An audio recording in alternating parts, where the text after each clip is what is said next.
দুটি রাজনৈতিক দল, একটি দল বড় আর একটি দল তাদের বাচ্চা, আমি নাম বলতে চাই না। একটি হলো বাচ্চা আর একটি বড়।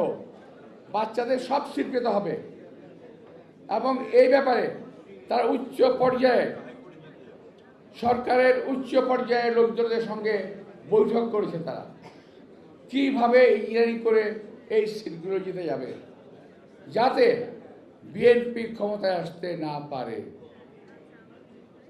এবং যাতে এই ধরনের লোকগুলো সেই মূল এবং তার বাচ্চা তারা যেন ক্ষমতায় আসতে পারে এই প্রক্রিয়া তারা চালিয়ে যাচ্ছে। আপনি খেয়াল করে দেখেন এদের নির্বাচনী প্রক্রিয়া এবং প্রচারণা অত্যন্ত দুর্বল, নাই বললেই চলে। তারপরেও তারা হুঙ্কার ছাড়ে তারা এই ক্ষমতায় যাবে, তারাই জিতবে, তারাই দেশ চালাবে। কী করে সম্ভব যদি নির্বাচন ইঞ্জিনিয়ারিং না করে তারা? আমি মনে করি আমার দল এবং দেশবাসী এটা বিশেষভাবে নজর দেবেন, আমাদের নেতা এবং কর্মীরা বিশেষভাবে নজর দেবেন কোন রকম ইঞ্জিনিয়ারিং করতে যেন না পারে। তারা অপকর্ম করতেছে, নিজেরা চাপিয়ে দিচ্ছে বিএনপির উপরে, নিজেরা চাঁদাবাজি করতেছে, নিজেরা চাপিয়ে দিচ্ছে বিএনপির উপরে।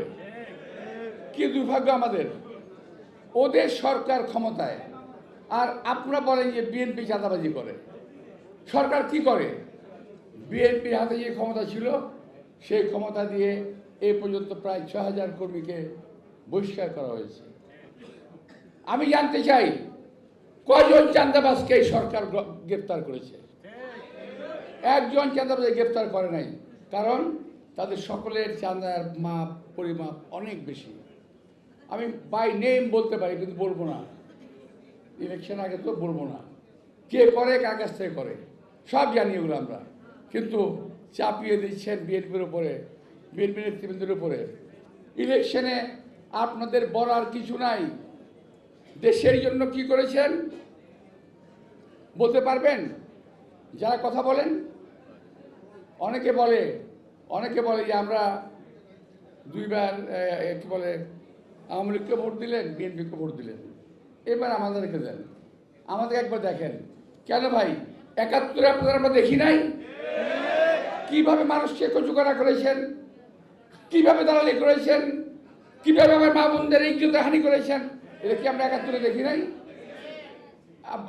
আবার আরেকজন বলে কি জানেন, ওদের বলার কিছু নাই, বলে আমরা কি একটা যোদ্ধা, বলে ওরা যোদ্ধা, একটা যোদ্ধা ওরা, আমরা মুক্তিযোদ্ধা, ওরা আরেকটা যোদ্ধা। ভাই আমরা তো মুক্তিযুদ্ধ করে দেশ স্বাধীন করেছি, তোমরা কি স্বাধীন করেছো? তোমরা একটা অপশক্তিকে প্রতারিত দেশ থেকে বিতাড়িত করেছো, ঠিক আছে, একই করি, আমি স্বীকার করি। কিন্তু আমরাও আমাদের বয়সে এক সময় এরশাদের মতো, হাসিনার মতো স্বৈরাচারের পতন কিন্তু আমরা ঘটিয়েছি। আমরা বলি নাই এই জন্য আমাদেরকে মন্ত্রী বানাতে হবে, আর তুমি একটা পতন ঘটাই কাজে আমরা মন্ত্রী বানাতে হবে।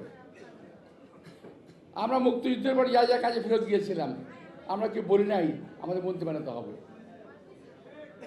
আমরা যার যা কাজে ফিরে চলে গেছি, আমরা কলেজে পড়তাম, ইউনিভার্সিটিতে পড়তাম, সে পড়াশোনা করতে চলে গেছি। তোমাদের মতো লোভ করি নাই।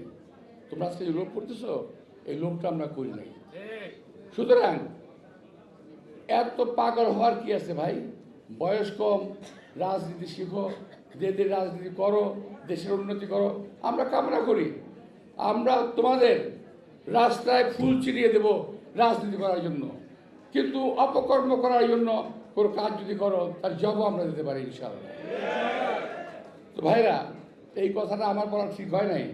আমি নির্বাচনে নেমেছি, কিন্তু আমি পারছি না, আমার ধৈর্য কুলোচ্ছে না। ওরা যেভাবে অপপ্রচার চালাচ্ছে বিএনপির বিরুদ্ধে, আমাদের বিরুদ্ধে, আমি সহ্য করতে পারছি না।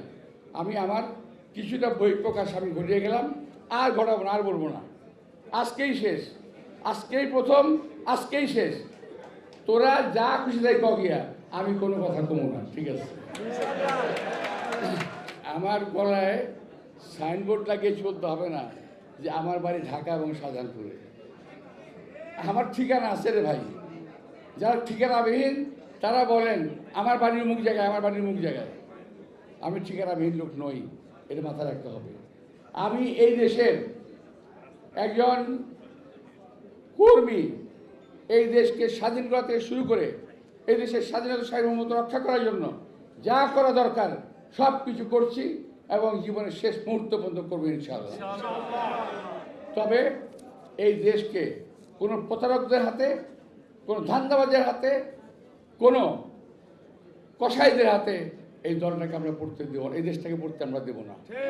শহীদ রাষ্ট্রপতি জিয়াউর রহমান যা শিখিয়ে গেছেন, দেশ নেত্রী বেগম খালেদা জিয়া যা শিখিয়ে গেছেন, ইনশাআল্লাহ সেই পথ ধরে আমরা এগিয়ে যাব, এই বাংলাদেশকে আমরা এগিয়ে নিয়ে যাব।